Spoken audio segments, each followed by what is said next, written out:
मोकामा विधानसभा में एक बार फिर से अनंत सिंह का झंडा बुलंद होते दिख रहा है। अनंत सिंह की पत्नी नीलम देवी जीत के तरफ कदम आगे बढ़ाती दिखाई दे रहा है। 8वें चरण के मतगणना खत्म होने के बाद नीलम देवी के पास लगभग 10,000 से ज़्यादा वोटों की बढ़त है और उन्हें कुल 30,960 वोट मिल चुके हैं। बीजेपी उम्मीदवार सोनम देवी की बात करें तो आरजेडी उम्मीदवार के मुकाबले काफ़ी पीछे चल रही है। बीजेपी उम्मीदवार सोनम देवी के 9वें राउंड की गिनती खत्म होने के बाद कुल 24,299 वोट मिले हैं। अब तक कुल 62,120 वोटों की गिनती हो चुकी है। नीलम देवी और सोनम देवी के अलावा उपेंद्र साहनी तीसरे इकलौते उम्मीदवार हैं जो तिहाई अंकों में वोट हासिल कर पाए हैं। बाकी के 3 उम्मीदवार अभी 100 वोट भी हासिल नहीं कर पाए हैं, जबकि नोटा में कुल 149 वोट पड़े हैं। 10,000 वोट से ज़्यादा की बढ़त में मोकामा विधानसभा चुनाव के लिए बेहद महत्वपूर्ण माना जा रहा है।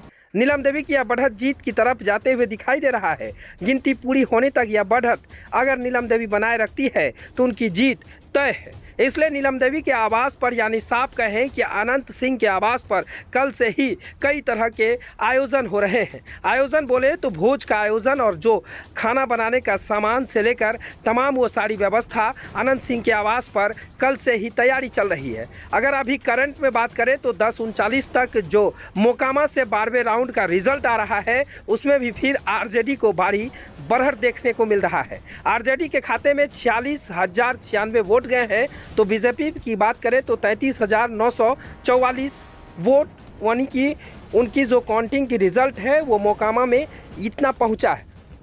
अब फिर गोपालगंज में चले जाएं तो गोपालगंज की बात करें तो वहां 14वें राउंड की काउंटिंग पूरी हो चुकी है। दोनों सीटों पर 21 राउंड की काउंटिंग होनी है। गोपालगंज में अब तक 14वें राउंड की काउंटिंग पूरी हो गई है। आरजेडी के खाते में अगर बात करें तो 42,088 वोट पड़े हैं, तो बीजेपी के 40,245, 1,000 से ज़्यादा वोट से बीजेपी फिलहाल अभी आगे चल रही है। अगर बात कर ले तो 14वें राउंड में अभी काउंटिंग पूरी हो गई है।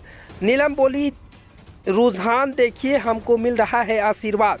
नीलम देवी ने पति अनंत सिंह की तारीफ में कहा है कि बतौर विधायक उन्होंने जनता के लिए कार्य किया है। जनता का आशीर्वाद हमारे साथ है, बढ़त है रुझान, आगे और आगे ही रह जाएगी। आरजेडी मोकामा जीत रही है। नीलम देवी के चेहरे पर जीत की खुशी अभी से ही नजर आ रही है। हालांकि आरजेडी मोकामा के नीलम देवी के आवास पर, यानी अनंत सिंह के आवास पर कल से ही जोरों शोरों से तैयारी चल रही थी। कार्यकर्ताओं के लिए भोज का आयोजन किया जा रहा था।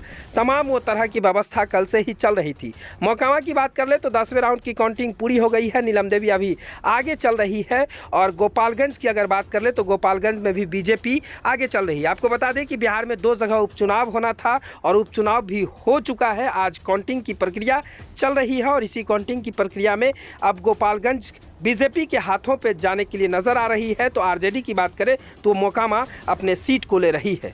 ABC news bureau report, Patna.